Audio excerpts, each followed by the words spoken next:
Alors, de retour, du coup, pour voir l'application de tous les paramètres configurés précédemment. On va regarder ça, ça tombe bien, je vais débloquer du coup l'écran grâce au capteur. Voilà, je reviens au menu où j'étais. Donc, on va commencer par le retour à l'écran précédent. Donc, disons que je suis sur la home au départ. Je vais décaler d'un petit cran vers le menu suivant. Et en touchant simplement le capteur, je reviens à l'écran précédent. Voilà. Là, c'est l'écran précédent. Je peux aller dans les thèmes. Et si je rappuie ici sur le capteur, je reviens à l'écran précédent.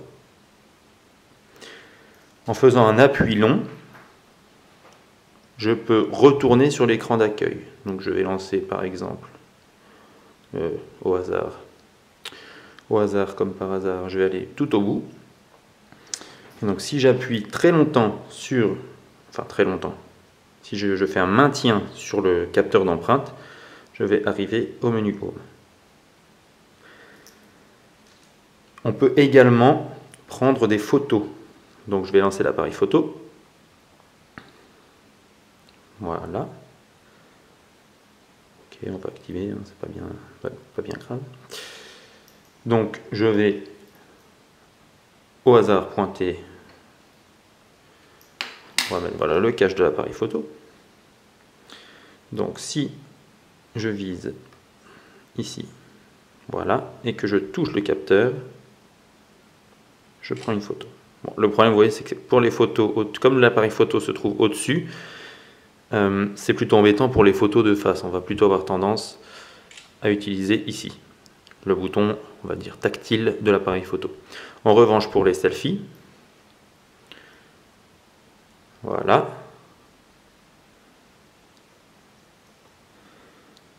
je fais un petit appui et je prends la photo.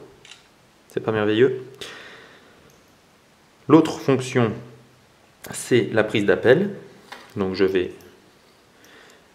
poser le Honor quelques instants et je vais passer un coup de fil dessus. Voilà, donc je reçois un appel et j'appuie simplement ici longtemps et voilà, j'ai répondu. Et je raccroche. Vous voyez que c'est vraiment multifonction. L'autre fonctionnalité sympathique, toujours sur l'appui long, ça va être l'arrêt de l'alarme. Donc je configure une alarme rapidement. Il est 14h49.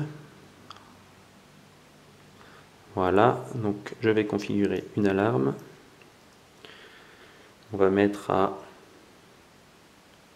14h51, puisqu'il est passé à 14h50.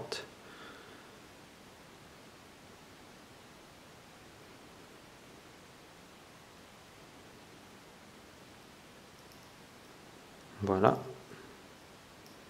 Elle est activée. Et encore une fois, on va juste attendre 14h51 pour annuler la sonnerie de l'alarme. Voilà, l'alarme sonne. Je place mon doigt, donc vous entendez bien la sonnerie, hein. Voilà, je place mon doigt derrière et l'alarme s'arrête. Alors l'autre fonction qui est effleurer, ça c'est vraiment pas mal, qui nous permet de gagner beaucoup de temps. Voilà, donc je suis ici. Si je veux afficher le multitâche, je glisse en fait mon doigt comme ceci vers le haut. Voilà, donc là j'ai affiché le multitâche. Un petit glisser vers le haut. Voilà, et il suffit de refaire ce même mouvement pour que le multitâche disparaisse en fait. Donc je fais un petit coup vers le haut, ça apparaît, un autre, ça disparaît. C'est également le principe suivant pour faire apparaître le volet de notification. Donc d'habitude on doit voilà, faire ce mouvement que vous connaissez tous. Voilà, donc je vais le remonter. Vous allez voir que simplement en effleurant de haut en bas, comme ceci, je vais faire apparaître le volet de notification. Alors, je vous montre ça. Un glissé de haut en bas et le volet apparaît. Pour le remonter, même mouvement de bas en haut. Donc de haut en bas pour apparaître, de bas en haut pour faire disparaître. Vous voyez que c'est très réactif. Je fais vraiment des mouvements très simples. Voilà, il suffit de faire ça en fait. Donc c'est plutôt bien fait. Disons qu'à l'usage quotidien, on ne voit pas vraiment comme ça à quoi ça peut servir. On se dit que c'est plutôt une fonctionnalité gadget. Mais vraiment, à l'usage, c'est vraiment quelque chose d'intéressant.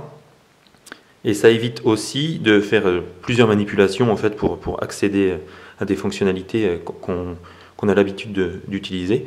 Donc là, c'est vraiment, vraiment pas mal.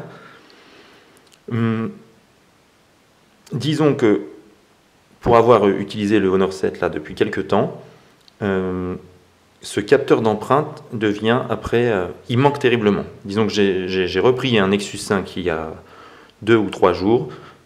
J'ai repris mon Nexus 5 et vraiment j'ai ce réflexe d'aller pointer vers le capteur d'empreinte. Quand je veux faire apparaître le volet de notification, c'est la même chose. Donc c'est vraiment, vraiment sympa.